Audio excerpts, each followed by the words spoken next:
성경에서 하나님은 아브라함의 하나님, 이삭의 하나님, 야곱의 하나님 이렇게 불립니다.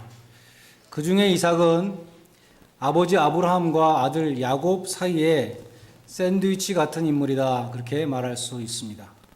어떤 사람은 이삭에 대해서 묘사하기를 위대한 아버지의 평범한 아들이며 위대한 아들의 평범한 아버지다, 이렇게 말했습니다. 이삭은 세 사람 가운데 가장 오래 살았습니다. 그럼에도 창세기에서 이삭이 차지하는 비중은 세 사람 가운데 가장 작습니다. 이삭의 생애가 집중적으로 기록된 곳은 창세기 26장이 거의 전부입니다. 이삭은 위대한 아버지 아브라함 덕분에 축복을 받은 사람이었습니다. 오늘 보면 3절에 보면 하나님이 이삭에게 말씀합니다. 내가 너와 함께 있어 내게 복을 주되 이 모든 땅을 너와 네 자손에게 주리라. 4절에도 보면 내 자손을 하늘의 별과 같이 번성케 하며 이 모든 땅을 내 자손에게 주리니 내 자손을 인하여 천하 만민이 복을 얻으리라. 자손의 축복과 또 땅의 축복과 너의 자손으로 인해서 천하 만민이 복을 얻을 것이다. 이 모든 내용들이 아브라함에게 주신 축복과 똑같습니다. 다시 말해서 이삭은 아버지 아브라함이 받았던 축복을 고스란히 다 물려받았다는 것입니다. 그리고 3절 마지막 부분에 보면 이삭이 축복을 받은 이유가 나오는데, 이삭이 축복을 받은 이유는 하나님이 아브라함과 아버지와 맺은 언약 때문에 축복하는 것이다, 이렇게 말씀합니다. 내가 내 아비 아브라함에게 맹세한 것을, 언약한 것을 이루리라. 5절에도 이는 아브라함이 내 말을 순종하고 내 명령과 계명과 율례와 법도를 지켰음이니라. 네 아버지 아브라함의 순종 때문에 내가 너를 축복할 것이다. 아버지와 맺은 언약 때문에 너를 축복할 것이다, 이렇게 말합니다. 무슨 말씀입니까? 이삭은 아버지 아브라함의 순종 때문에 복을 받았다는 것입니다. 아버지 아브라함이 하나님과 맺은 언약 때문에 복을 받았다는 것입니다. 그래서 이삭이 받은 축복은 언약의 축복이다, 이렇게 말할 수 있습니다.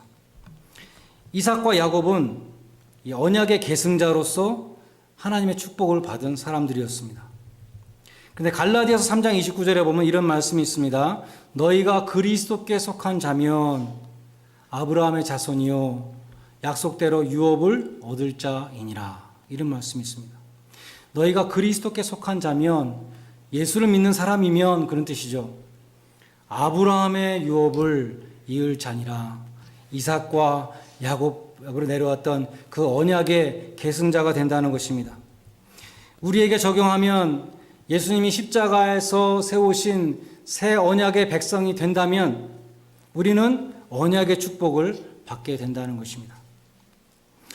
이삭이 아브라함 덕분에 언약의 축복을 받았던 것과 마찬가지로 우리는 예수님 덕분에 언약의 축복들을 받게 된다는 것입니다.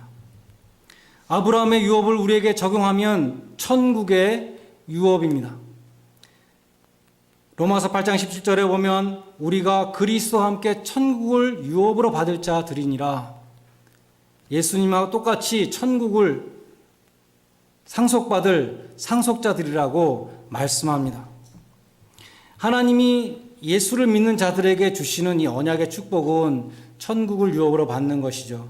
이 세상에서 잘 먹고 잘 살고 건강하게 오래 살고 이런 것들과 좋게 비교할 수 없는 영원한 천국을 유업으로 받는 이 언약의 축복을 받게 된다는 것입니다. 하나님이 주시는 언약의 축복은 아무것도 막을 수가 없습니다. 아무도 막을 수 없고 아무것도 막을 수 없습니다. 오늘 1절에 보면 아브라함 때 흉년이 있었는데 이삭 때 또 흉년이 들었다. 언약의 후손인데 아브라함과 이삭이 계속해서 그 약속의 땅에서 만난 것은 기근이었다는 것입니다. 하나님이 지정하여 주신 약속의 땅에서 기근과 흉년이 닥쳤습니다. 그래서 하나님은 그런 어려움들을 언약의 백성들에게도 주신다는 것을 우리는 기억해야 합니다. 예수를 믿는 새 언약의 백성들에게도 어려움이 닥칩니다. 여러 가지 어려움, 가정의 어려움, 자녀의 어려움, 사업의 어려움, 또 예수를 믿기 때문에 핍박을 받고 순교를 당할 수도 있습니다.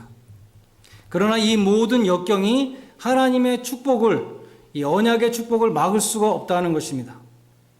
오늘 본문에 보면 이 26장을 계속 읽어보면 거듭되는 기근에도 불구하고 이삭은 거부가 되었다. 농사를 했는데 100배를 얻게 하셨다. 이렇게 말씀합니다. 여호와께서 복을 주셨기 때문에 이 사람이 창대하고 큰 부자가 되었더라. 이렇게 말씀합니다. 하나님은 불황 속에서도 축복하시고 핍박 속에서도 축복하시고 어떤 역경 속에서도 언약의 백성들을 축복하십니다. 그리고 하나님은 이삭의 부족함과 실패에도 불구하고 축복하셨습니다. 이삭과 아브라함은 똑같이 자기 부인을 누이라고 속이고 다녔습니다. 하나님을 믿지 못하고 눈에 보이는 하나님보다 눈에 보이지 않는 사람들이 나의 아내가 너무 예뻐서 나를 죽일까 걱정해서 내 아내가 아닙니다. 시스터입니다. 그러고 다녔습니다. 그러나 아브라함의 하나님은 이삭의 하나님이 되셨고 사례를 보호해 주셨던 하나님은 또한 리브가도 보호해 주셨던 것입니다. 아브라함과 이삭의 불신앙과 실패에도 불구하고 하나님은 그들을 계속 축복하셨습니다. 무엇을 의미합니까? 하나님이 주시는 언약의 축복은 인간의 공로와 선행에 좌우되지도 않고 인간의 실패와 죄에 좌우되지도 않는다는 것입니다. 율법 아래 있는 인간은 그 복과 저주가 순종과 불순종에 달려 있었습니다.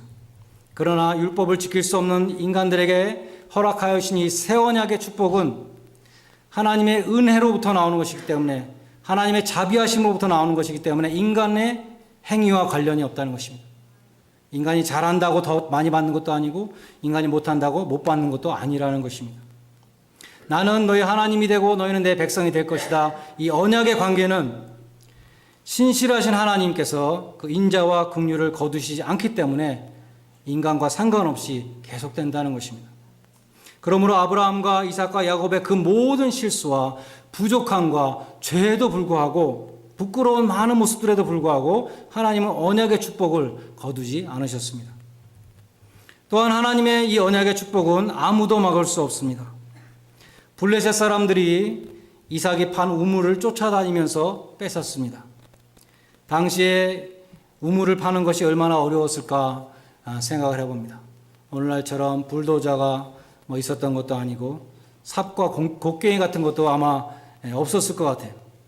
우물을 판다는 것이 얼마나 힘들었겠습니까? 사막에서 정말 물을 얻기 힘든 그 사막에서 물이 어디 있는지 알고 무슨 탐지기가 있는 것도 아니고 팠을 때 얼마나 많이 허탕을 치는 일이 또 굉장히 많았을 겁니다. 사막에서 물을 얻는다는 것은 정말 어려운 일이었습니다.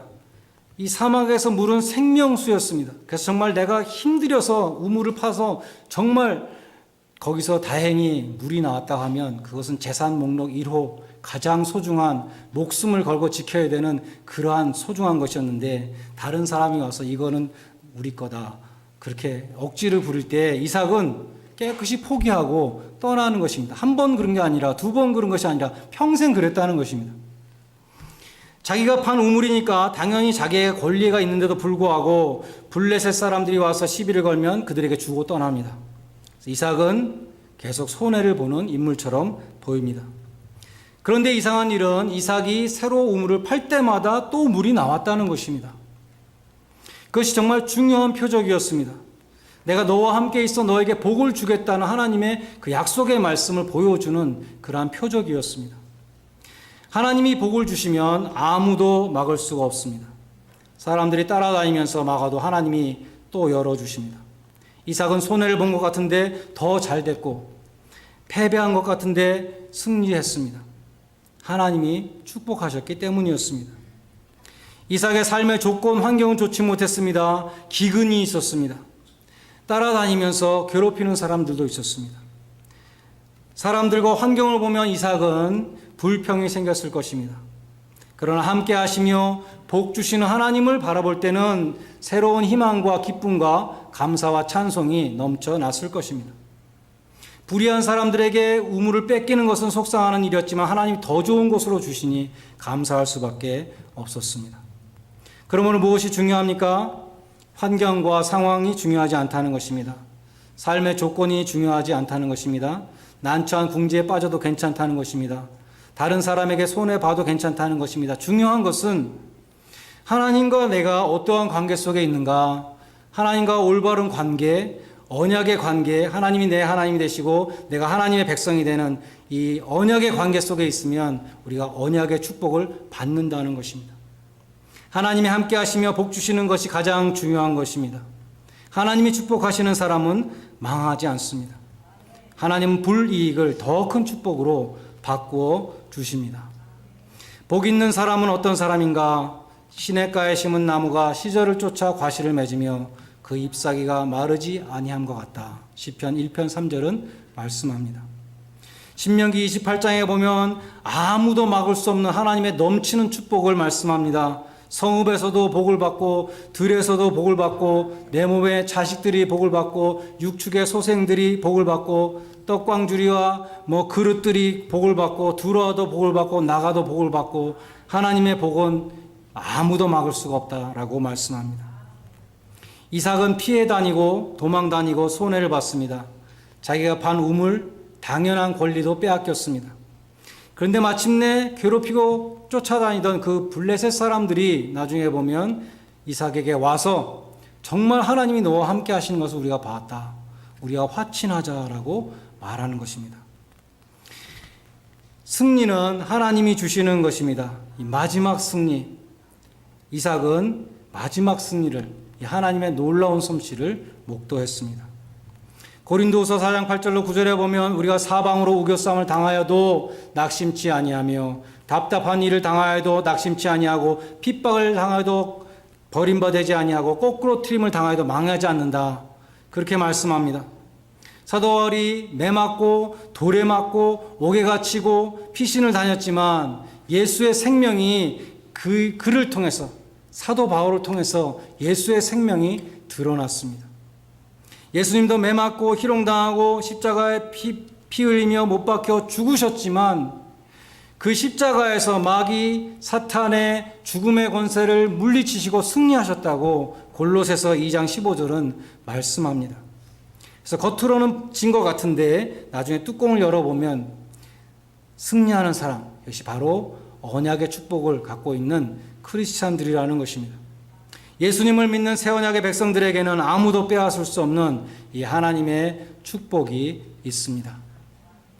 이어지는 27장에 보면 이삭은 자기가 아버지로부터 받았던 그 언약의 축복을 자기 아들에게 주고자 합니다. 근데 누구에게 주고자 했냐면 에서에게 주고자 했습니다. 에서를 사랑했기 때문입니다. 아버지 이삭은 에서를 사랑했고 어머니 리브가는 야곱을 사랑했다고 성경은 말씀합니다. 그래서 에서를 축복하고자 할 때 에서는 사냥꾼이니까 에서한테 말했습니다. 나가서 네가 사냥을 해서 짐승을 잡아가지고 별미를 만들어 와라. 그럼 내가 그것을 마음껏 먹고 죽기 전에 내가 정말 너에게 모든 축복을 다 부어주겠다. 이렇게 말을 합니다. 리브가가 그 대화를 엿들었습니다. 그리고 자기가 사랑하는 야곱에게 와서 말합니다. 빨리 가서 염소떼 가운데 하나를 가져와라. 좋은 것을 갖고 오면 내가 빨리 내 아버지가 좋아하는 음식을 만들어 드릴 테니까 네 형 에서가 오기 전에 빨리 들어가서 아버지에게 이 음식을 대접하고 축복을 받으라. 이렇게 말합니다. 그러니까 야곱이 걱정을 합니다. 나는 형처럼 몸에 털이 없는데 아버지가 나를 축복하시겠다고 손을 얹을 때 나를 만지시고 털이 없는 걸 보고 발각이 나면 어떡합니까? 아버지가 눈이 어두워서 비록 나를 얼굴을 보지 못하지만 손으로 느끼고 거짓말이 탄로나면 어떡합니까? 그렇게 걱정을 합니다. 리브가가 또다시 꾀를 냈습니다. 그러면 에서의 옷을 입고 들어가고 이렇게 밖에 나오는 부분에는 염소털을 붙이고 들어가라. 그렇게 말을 했습니다. 야곱이 그대로 변정을 하고 어머니가 만들어준 별미를 들고 아버지에게 들어갔습니다. 아버지가 묻습니다. 어떻게 이렇게 빨리 왔냐? 야곱은 하나님의 이름을 들면서 거짓말을 했습니다. 하나님께서 순적히 동물을 만나게 해주셨습니다. 뭔가 이상하게 느끼는 이 이삭이 야곱을 가까이 오라고 합니다. 야곱은 염소털을 붙인 이 손을 내밀었습니다. 아버지가 아들의 손을 붙잡고 참 이상하다. 음성은 야곱의 음성인데 손은 에서의 손이로다. 이렇게 말합니다. 그리고 다시 묻습니다. 네가 정말 에서냐? 야곱은 또 그렇다고 거짓말합니다. 이삭은 그럼 나한테 와서 입을 맞추라고 말합니다. 야곱이 아버지한테 입을 맞출 때 이삭이 냄새를 맡아보니까 그 에서의 옷에서 나오는 에서의 채취를 맡았습니다. 그리고 진짜 에서라고 믿고 이 야곱에게 축복을 했다는 것입니다. 간단히 말해서 이삭은 눈이 어두워서 실수한 것입니다. 자기가 사랑하는 에서에게 축복을 한다고 했는데 그 축복이 야곱에게 간 것이었습니다. 분장하고 아버지를 속인 야곱에게 축복한 것입니다. 그런데 이 사건에 대해서 아더 핑크라는 성경학자가 말하기를 이삭은 육신의 눈이 어두웠을 뿐만 아니라 영적인 분별력도 희미했다 이렇게 평가합니다. 이삭은 육안이 희미했을 뿐만 아니라 영안도 어두웠다 이렇게 말합니다. 하나님은 에서가 아니라 야곱을 택하셨습니다. 그리고 그것을 리브가가 임신했을 때 말씀하셨습니다. 여호와께서 리브가에게 이르시되 두 국민이 너의 태중에 있구나. 두 민족이 너의 복중에 있는데 이 족속이 저 족속보다 강하겠고 큰 자가 작은 자를 섬기리라. 다시 말해서 에서가 야곱을 섬기겠다고 그렇게 말씀했습니다. 이삭은 리브가가 임신 중에 있을 때 작은 자를 택하신 하나님의 뜻을 들어서 알고 있었습니다. 그런데 이삭은 육신의 정으로 에서를 더 사랑하였고 하나님의 축복을 아버지로부터 받은 언약의 축복을 자기가 사랑하는 아들 에서에게 주고자 했다는 것입니다. 그래서 이삭은 노년에 육안뿐 아니라 영안도 흐려졌다는 평가를 받는 것입니다. 그런데 히브리서 11장 20절에 보면 이삭은 장차 오는 일에 대해서 야곱과 에서에게 믿음으로 축복했다 이런 말씀이 있습니다. 믿음으로 이삭은 두 아들을 축복했다. 이삭이 영안이 흐려져서 하나님의 뜻을 분별하지 못하고 또 그나마 육안도 흐려져서 누가 누군지 분장한 야곱에게 속아 넘어가서 잘못 축복했는데 이삭의 믿음을 칭찬하고 있습니다. 도대체 하나님의 뜻을 분별하지 못하고 야곱의 속임수에 놀아난 이 이삭의 행위가 어떤 면에서 믿음의 행위라는 말입니까? 이 축복의 사건 가운데 이삭의 훌륭한 믿음은 어디서 찾아볼 수 있다는 것입니까? 아더 핑크는 그 문제 해답을 창세기 27장 33절에서 찾았습니다. 이삭이 심히 크게 떨며 가로되 그가 정녕 복을 받을 것이니라 이렇게 말했다는 것입니다. 나를 속인 그 야곱이 정녕 복을 받을 것이다 이렇게 말했다는 것입니다. 심히 크게 떨었다. 아더 핑크는 이삭이 단순히 속아 넘어가서 분해서 떨은 것이 아니라 영혼의 깊은 데서부터 떤 것이라고 그렇게 보았습니다. 만약에 이삭이 야곱에게 속은 것이 분했다면 야곱을 불러서 호통을 치거나 다시 그 저주를 주거나 축복을 바꿔서 저주를 하거나 그랬을 것인데 이삭은 야곱이 정녕 복을 받을 것이다 이렇게 말했다는 것입니다. 하나님의 뜻이 결국은 이루어지는구나 이삭은 깨달았습니다.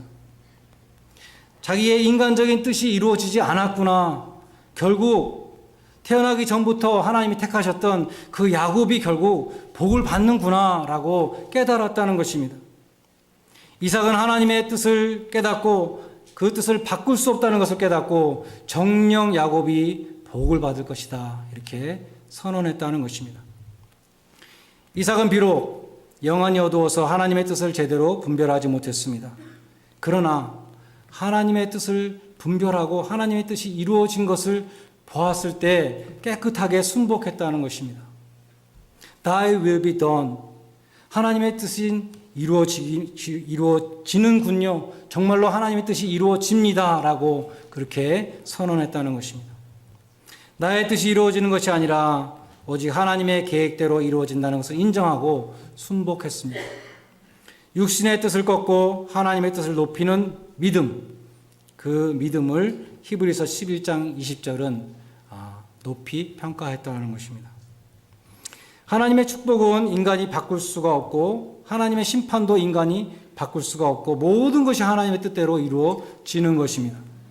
예수님이 겟세마네 동산에서 하나님 앞에 버림받아야 되는 그 십자가의 고통을 앞에 놓고 땀이 핏방울이 되도록 고민하시면서 이 잔을 내게서 옮길 수만 있다면 면하게 해 주십시오라고 간곡히 기도하셨지만 마지막에 내 원대로 마옵시고 아버지의 원대로 되기를 원하나이다. 예수님은 하나님의 뜻을 알고 계셨고 그 하나님의 뜻에 결국 마지막에 순복하는 기도를 드리셨다는 것입니다. 하나님의 주권에 모든 것을 의탁하셨고 우리들에게 기도를 가르치실 때에도 너희들과 반드시 뜻이 하늘에서 이루어진 것 같이 땅에서도 이루어지이다라고 기도하라고 가르치셨습니다. 우리도 이삭처럼 영안이 어둡고 우둔하여서 하나님의 뜻을 분별치 못할 때가 있습니다. 때로는 하나님의 뜻에 반대되는 나의 뜻을 구할 때도 있습니다. 그러나 하나님은 말씀과 기도 환경 가운데서 그 뜻을 알려주십니다. 하나님의 뜻을 알게 되었을 때는 우리는 속히 그 자리에서 순복해야 한다는 것입니다. 로마서 8장 26절로 27절에 보면 마땅히 빌 바를 알지 못하는 것이 우리 인간의 연약함이다. 우리는 하나님의 뜻대로 구하지 못하죠. 우둔해서 영안이 어두워서 내 욕심을 구할 때가 많이 있다는 것입니다. 근데 성령님께서 그처럼 연약하고 우둔한 우리를 기도 가운데 도우셔서 하나님의 뜻을 구하게 하신다라고 말씀합니다. 우리가 성령 안에서 기도할 때, 우리가 말씀 안에 바로 서 있을 때, 우리가 영적으로 깨어 있을 때 우리는 하나님의 뜻을 깨닫게 된다는 것입니다. 만약에 여러분이 하나님의 뜻을 깨닫게 되었다면 순복하시기를 바랍니다. 내 뜻이 이루어지지 않았다면 하나님의 뜻이 이루어지는 것으로 감사할 수 있어야 한다는 것입니다. Thy will be done. 하나님의 뜻이 이루어지이다. 진심으로 고백할 수 있기를 바랍니다. 하나님의 뜻은 하늘이 땅에서 높은 같이 내 뜻보다 높습니다. 하나님께 인정하시고 내가 하나님의 뜻을 모르고 내 뜻을 구한 것이 있다면 돌이킬 수 있기를 바라는 것입니다. 그리해서 하나님의 선하시고 기뻐하시고 온전하신 뜻을 분별하고 그 뜻을 위해서 너의 몸을 사한 제사로 하나님 앞에 바쳐드리라고 하신 로마서 12장 1절과 2절의 말씀이 여러분의 삶 가운데 충만히 이루어지시기를 주님의 이름으로 간절히 축원합니다. 이렇게 기도하시겠습니다.